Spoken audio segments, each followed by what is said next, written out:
Thank you. My name is Marina. This is Sніжана. We are Ukrainians.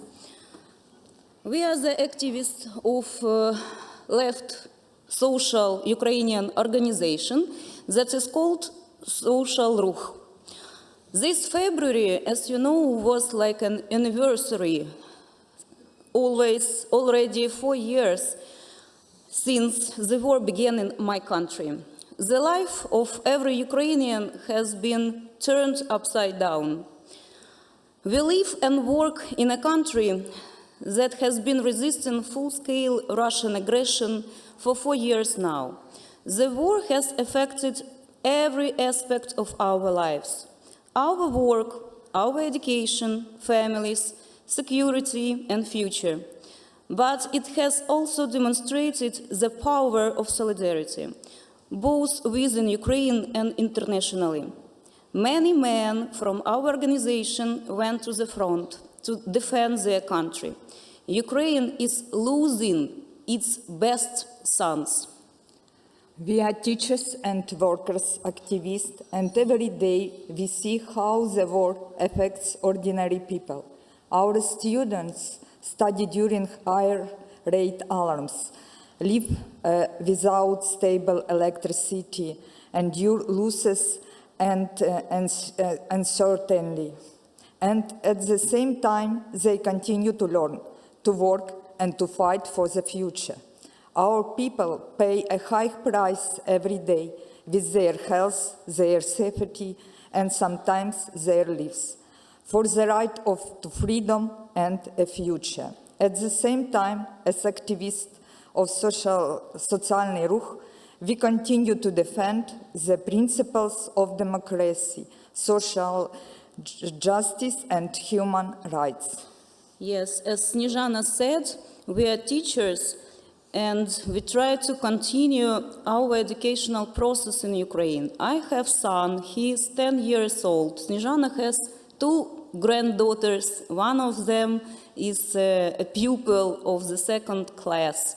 But our children didn't see normal educational life in our country. My son went to school when the war already started. He goes to school only 4 or 5 times per month because there are no free seats in shelter. The conditions in shelter are very bad. It's very wet air and there are no walls, so they sit just in one room and do nothing when air alarm is going and just waiting when it will be off. It's the real. Defending our homeland has made the issue of equality before the law especially urgent. This is not an abstract principle. It is a foundation without which a just society cannot be built. Everyone must be equal before the law, regardless of social status, political office, or economic power. There cannot be one set of rules for those who fight and sacrifice and another for those who hold power and resources. We take attention, our organization, for a lot of branches of our society, for very different activities. For example, one of the last activities was we organized social forum. The name was Protection of Critical Infrastructure Workers in Wartime. Because one of the most urgent problems today is the failure to provide state assistance to critical infrastructure workers injured in Russian attacks and to the families of those killed. For example, if you are a worker maybe in some manufacturer and you were injured or died because of Russian aggression, and if the place of your work isn't in the list of critical infrastructure, the government, the state won't give you any financial help. That's why we try to keep attention for this problem. Also, as you know, this winter was terrible for Ukraine.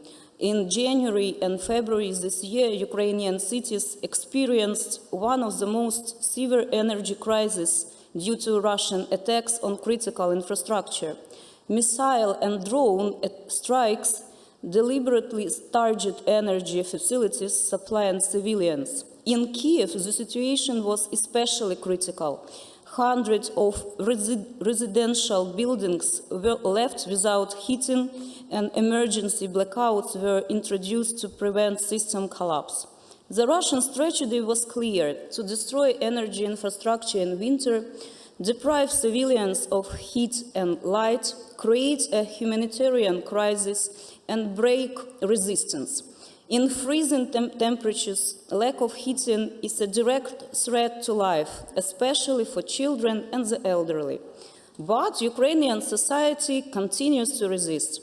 People support each other, build solidarity networks, and refuse to let fear or cold break their belief in a democratic future. We represent Kривий Rog, the longest city in Europe and the heart of Ukrainians' iron ore industry. It is a city of miners and metallurgists. We work closely with the Independent Trade Union of Miners of Ukraine. Miners have organized strikes and even hunger strikes underground to demand fair wages and safe conditions. Since the full-scale invasions, many miners and metal workers have joined the armed forces of Ukraine. They took up arms to defend not only territory, but the right to a future where labor is respected and dignity protected. The working class of Ukraine is not only the backbone of the economy, it is the backbone of resistance and freedom. Yes, we understand that our time is not like bubble gum, yeah? So the last hour my words not to read will be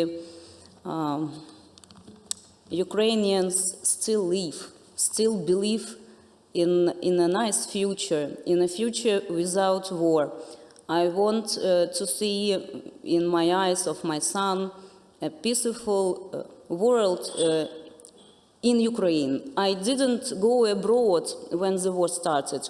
I just for 1 month moved to western part of Ukraine, but my heart keep calm when I am at home.